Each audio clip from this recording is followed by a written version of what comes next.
Seção 73. 21 de outubro, 1981. Ra, eu sou o Ra. Eu os saúdo no amor e na luz do Uno Infinito Criador. Nós nos comunicamos agora. Questionador, você poderia me dar uma indicação da condição do instrumento? Ra, ele está como previamente declarado com exceção do nível de energia vital, que está distorcido mais proximamente na direção daquilo que é normal para esta entidade. Questionador, o ritual de banimento que nós realizamos tem sido útil para este contato? Ra, o ritual descrito tem ganhado com cada trabalho, tornando eficaz a pureza de contato necessária para não apenas o contato de Ra, mas para qualquer trabalho do adepto. Questionador, obrigado. Nós gostaríamos de agradecer Ra neste momento pela oportunidade de nos dispor ao serviço àqueles nesta esfera que gostariam de ter a informação que nós ganhamos aqui neste inaudível. Você declarou que o livre-arbítrio, centrado no serviço a outrem, tem o potencial de alertar uma grande massa de força de luz. Eu suponho que o mesmo é precisamente verdade para a polaridade do serviço a si. Isto está correto? Ra, isto está incorreto, mas apenas sutilmente. Na invocação e evocação do que pode ser chamado de entidades ou qualidades negativas, a expressão alerta o equivalente positivamente orientado. Entretanto, aqueles no caminho do serviço a outrem esperam ser chamados e podem apenas enviar amor. Questionador, onde eu estava tentando chegar era que esse alerta da força da luz é, como eu vejo isso, um processo que deve ser totalmente uma função do livre-arbítrio, como você diz, e, na medida em que o desejo, a vontade e a pureza do desejo do adepto, ou operador, aumenta, o alerta da força da luz aumenta. Isto é assim para ambos os potenciais positivo e negativo e eu estou correto nessa declaração? Ra, para evitar confusão, nós vamos simplesmente reformular, por clareza, sua correta suposição. Aqueles que estão no caminho do serviço a outrem podem chamar pela força da luz em proporção direta à força e à pureza de suas vontades de servirem. Aqueles no caminho do serviço a si podem chamar a força da escuridão em proporção direta à força e à pureza de suas vontades de servirem. Questionador, eu indubitavelmente cometerei muitos erros em minhas declarações hoje, porque o que eu farei é tentar adivinhar como isto funciona e deixarei você me corrigir. Ao considerar o exercício do pilar do meio, eu achei que ele estivesse errado, no sentido de que o adepto vê ou visualiza a luz se movendo para baixo do chakra da coroa até os pés. Ra declarou que o Criador entra a partir dos pés e se move para cima, e que esta luz espiralante entra a partir dos pés e se move para cima. Parece-me que um adepto alertando a força da luz, ao visualizar o uso disto, a visualizaria entrando na direção dos pés e energizando primeiro o centro de energia vermelho e se movendo para cima, através dos centros de energia, desta forma. Isto está correto? Ra, não. Questionador, você poderia me dizer como eu estou errado nesta declaração? Ra, sim. Questionador, você faria isso por favor? Ra, há dois conceitos com os quais você lida. O primeiro é o grande caminho do desenvolvimento da luz na mente-corpo e espírito microcósmica. Pressupõe-se que um adepto terá seus centros de energia funcionando suavemente e de forma balanceada, a seu melhor esforço, antes de um trabalho mágico. Todos os trabalhos mágicos são baseados em evocação ou invocação. A primeira invocação de qualquer trabalho mágico é aquela invocação da personalidade mágica, como vocês estão familiarizados com este termo. No trabalho do qual você fala, a primeira estação é o início da invocação desta personalidade mágica, que é invocada pelo movimento de se colocar alguma vestimenta. Já que vocês não têm um item de vestimenta ou talismã, o gesto que vocês fizeram é apropriado. A segunda estação é a evocação da grande cruz da vida. Esta é uma extensão da personalidade mágica a se tornar o Criador. Novamente, todas as invocações e evocações são realizadas através do centro de energia violeta. Isto pode, então, ser continuado na direção de qualquer centro de energia que se deseja usar. Questionador, então você falaria sobre a diferença entre a luz espiralante que entra através dos pés e a luz invocada através do chakra da coroa? Ra, a ação da luz espiralante para cima, atraída pela vontade de se encontrar a luz interior do Uno Infinito Criador, pode ser comparada à batida do coração e ao movimento dos músculos em torno dos pulmões e todas as outras funções do sistema nervoso parasimpático. A chamada do adepto pode ser comparada àquelas ações nervosas e musculares sobre as quais o complexo mente-corpo-espírito tem controle consciente.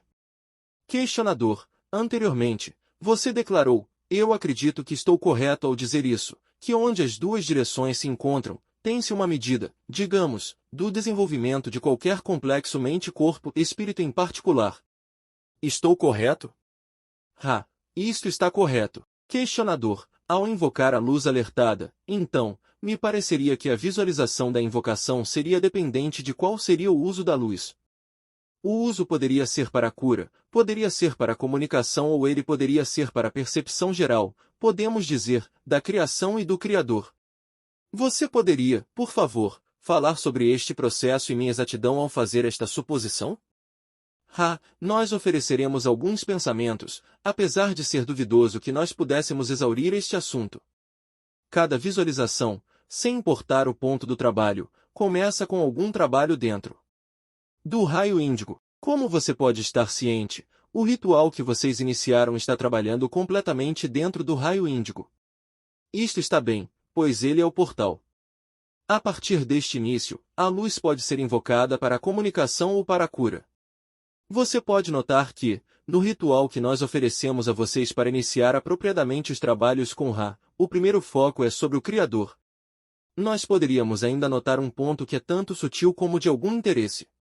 A luz espiralante para cima, desenvolvida em seu caminho pela vontade, e finalmente atingindo um alto lugar de encontro com o fogo interior do Uno Criador, é ainda apenas preparação para o trabalho sobre a mente, corpo e espírito, que pode ser feito pelo adepto. Há alguma cristalização dos centros de energia usados durante cada trabalho, de forma que o mago se torna mais e mais aquilo que ele busca.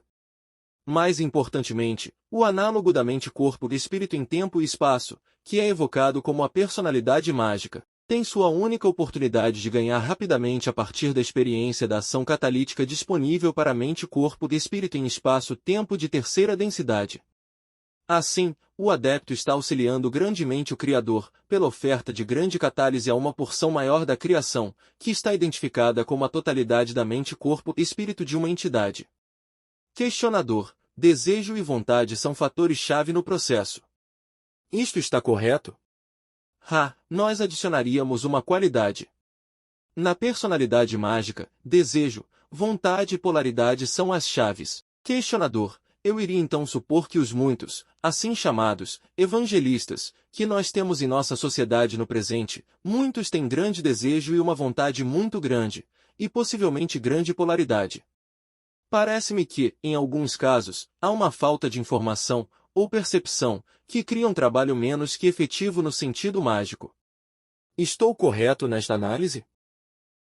Você está parcialmente correto. Ao examinar a polaridade de um trabalho de serviço a outrem, o livre-arbítrio deve ser visto como soberano.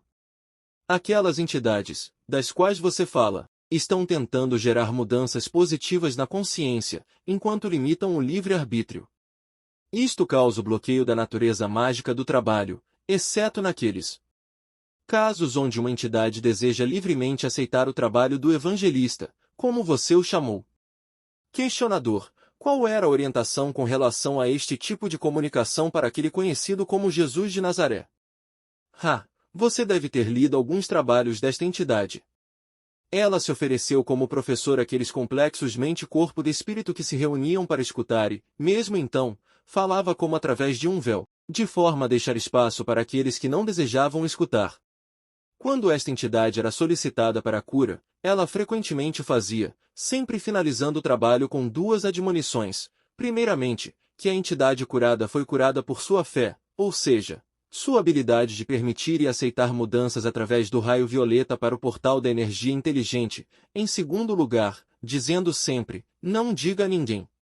Estes são os trabalhos que tentaram uma qualidade máxima de livre-arbítrio enquanto mantendo fidelidade à pureza positiva do trabalho. Questionador: uma observação do trabalho em si, por outra entidade, me pareceria uma limitação parcial do livre-arbítrio, no sentido de que uma ocorrência aparentemente mágica ocorreu como um resultado do trabalho de um adepto.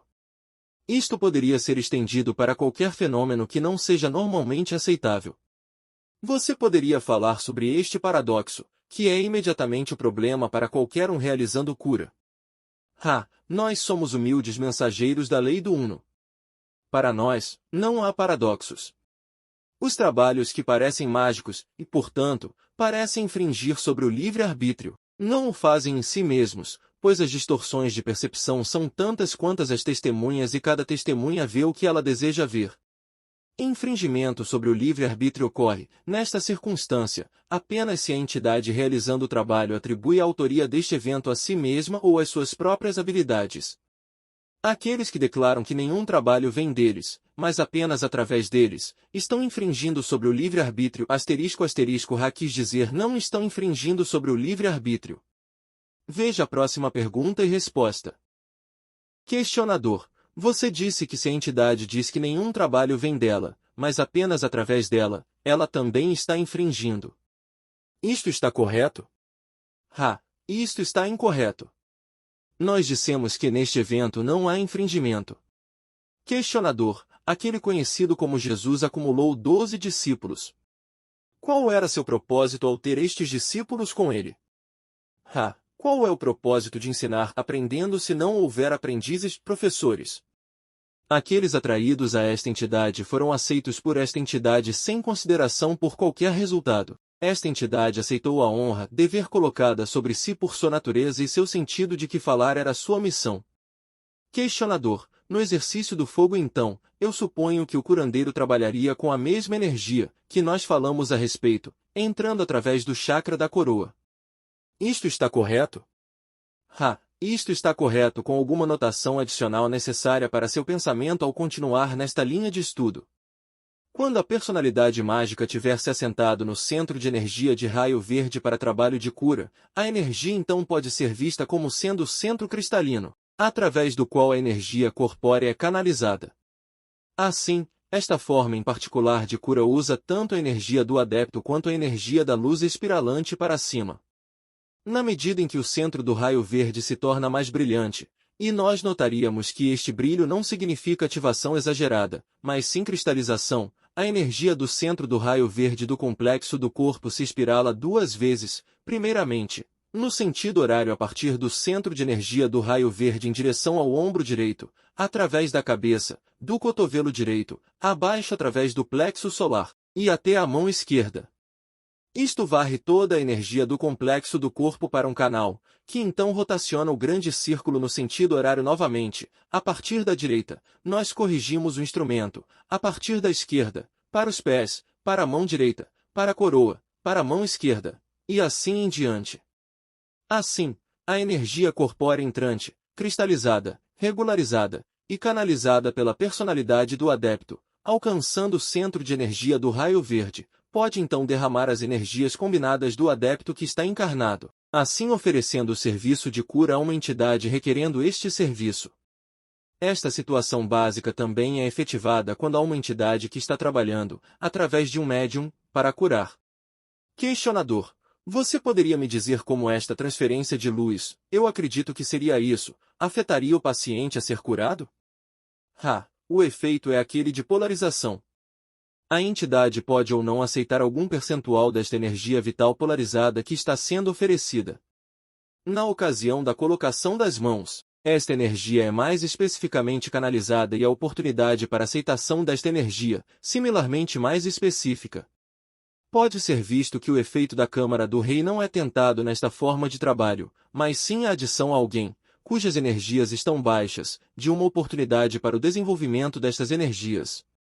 Muitas de suas distorções, chamadas de doenças, podem ser auxiliadas por tais meios. Questionador. Eu farei uma declaração geral que você pode corrigir. A forma que eu vejo o cenário geral do curandeiro e do paciente é que aquele a ser curado tem, devido a um bloqueio em um dos centros de energia ou mais, mas nós consideraremos apenas um problema em particular. Por causa deste bloqueio do centro de energia, a luz espiralante para cima, que cria um dos 7 corpos, foi bloqueada para a manutenção daquele corpo, e isto resultou em uma distorção na perfeição daquele corpo, que nós chamamos de doença ou anomalia corpórea que é imperfeita. O curandeiro, tendo apropriadamente configurado seus centros de energia, é capaz de canalizar luz, a luz derramante para baixo, com sua situação de energia apropriadamente configurada, aquele a ser curado. Se aquele a ser curado tem a configuração mental de aceitação desta luz, a luz então entra no complexo físico e reconfigura a distorção que foi criada pelo bloqueio original. Estou certo de ter cometido alguns erros nisso. Você poderia, por favor, corrigi-los? Seus erros foram pequenos. Nós não tentaríamos, nesse momento, uma grande quantidade de refinamento desta declaração, pois há material preliminar que indubitavelmente se apresentará. Nós podemos dizer que existem várias formas de cura. Em muitas, apenas a energia do adepto é usada. No exercício do fogo, alguma energia do complexo físico também é canalizada. Nós podemos ainda notar que, quando aquele desejando ser curado, apesar de sincero, permanece doente, como vocês chamam esta distorção, você pode considerar escolhas pré-encarnatórias e seu melhor auxílio, útil para tal entidade. Pode ser a sugestão de que ela medite sobre os usos afirmativos de quaisquer limitações que ela possa experienciar. Nós também notaríamos que, nestes casos, os trabalhos de raio índigo são, com frequência, úteis. Outras, além destas notas, nós não desejamos comentar mais sobre sua declaração, neste trabalho. Questionador, me parece que a coisa de mais importância, para aqueles no caminho do serviço a outrem, é o desenvolvimento de uma atitude que eu posso apenas descrever como vibração. Esta atitude seria desenvolvida através da meditação, do ritual, e do desenvolvimento da apreciação da criação ou do Criador, que resulta em um estado mental que pode apenas ser expresso por mim como um aumento na vibração ou unicidade com tudo. Você poderia expandir e corrigir esta declaração? Nós não corrigiremos esta declaração, mas a expandiremos com a sugestão de que, aquelas qualidades, você pode acrescentar o viver do dia a dia e do momento a momento, pois o verdadeiro adepto vive mais e mais como ele é questionador. Obrigado. Você poderia me dizer o número de transferências de energia possíveis entre dois ou mais complexos mente, corpo e espírito? É muito grande, ou existem poucas inaudível? O número é infinito, pois não é cada complexo mente, corpo e espírito único. Questionador. Você poderia definir esta declaração transferência de energia entre dois complexos mente, corpo e espírito? Esta será a última questão completa deste trabalho. Esta entidade ainda tem energia transferida disponível, mas nós encontramos distorções rapidamente crescentes na direção da dor no pescoço, da área dorsal, e dos pulsos e apêndices manuais. A transferência de energia física pode ser feita de inúmeras formas. Nós daremos 2 exemplos. Cada um começa com algum tipo de sentido do self como criador ou de alguma forma, a personalidade mágica sendo evocada. Isto pode ser feito consciente ou inconscientemente. Primeiramente, aquele exercício, do qual nós falamos, chamado de exercício do fogo, isto é, apesar da transferência de energia física, não é aquela que está profundamente envolvida nas combinações do complexo do corpo. Dessa maneira, a transferência é sutil e cada transferência única no que é oferecido e no que é aceito.